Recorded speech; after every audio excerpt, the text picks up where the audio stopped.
this do? Now that the very nature of banking changed, the assets were limited, not the liabilities.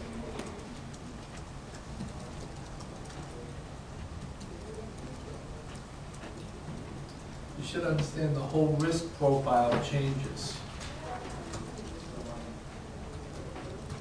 Okay. The important point here is we have evolution. Okay? The banks are going to adapt to whatever new environment you throw at them. Okay.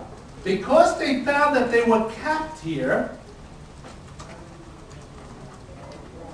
what do they do? Next. Remember that, the rats on the subway.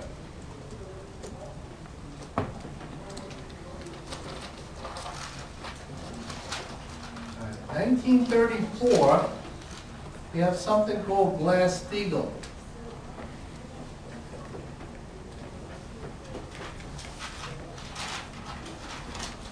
The important thing about Glass-Steagall is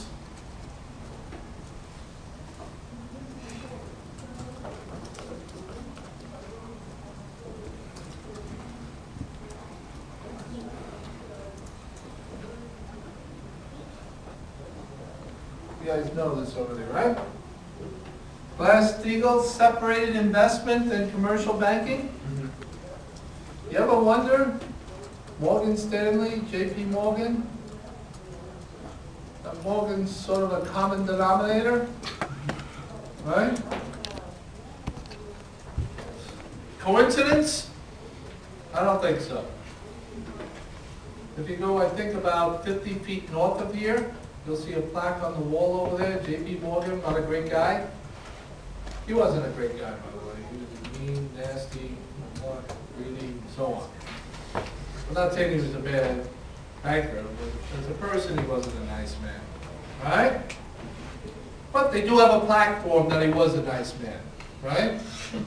But both of those institutions, Morgan Stanley and J.P. Morgan, they were the Morgan Bank up until 1934. All right? Why separate them? To prevent really what happened to us, which is, you know, them writing really bad loans and then people. How's that do that? How's it do that? This is important because we're going to be moving forward this year with all kinds of new regulations, and we got to assess what's this going to do to the banking business. And you guys, who presumably are all going to be trying to progress your careers here, you need to start to anticipate what's the next move in banking. And we'll conclude with something, hopefully. Idea that if they're making these bad bets. Why would they make bad bets, though? I think you're right. But why?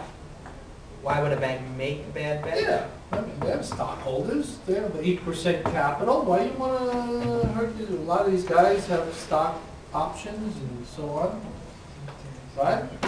Angelo Mazzillo and all of that. Well, either they didn't understand the risks, or somebody else was going to.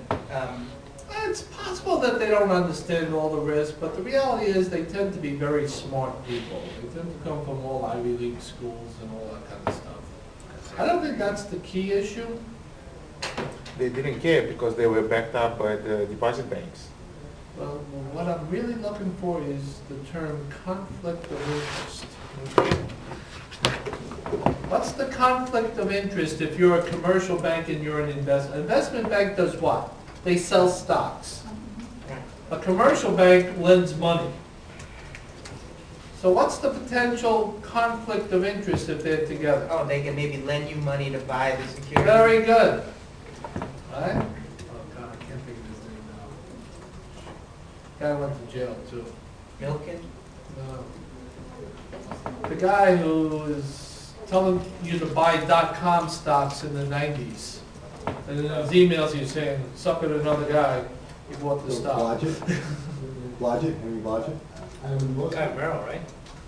No, it's that Solomon Brothers over here. Oh, God. I can't think of his name. He went to prison. And why did he sell all his customers down the river? Because he's a mean, nasty guy? No, he was actually a nice guy. His child desperately wanted to get into the 92nd Street Y. I'll find his name. This is what comes out in the trial. Well, yeah, maybe I did some things on the edge here, but my daughter really had to get into the 92nd Street Y, and you know, to get into the 92nd Street Y kindergarten, you know, it's like 25 grand a year for kindergarten, right? Wait, By the way, it's right next door here too. There's that new place they just opened a couple of years ago. I'll bet that's at least 25 grand, right? But how do you get into this kindergarten over here? Send in the $25,000 check? No. No, it's more than that. You gotta get references. Who are the references gonna be? Big, powerful people. To get big, powerful people to be your references, you gotta have a lot of money, right? You gotta belong to the right country clubs and so on. or you gotta sell the right drugs at the right time. But what the idea here is that the conflict of interest was thought to be there.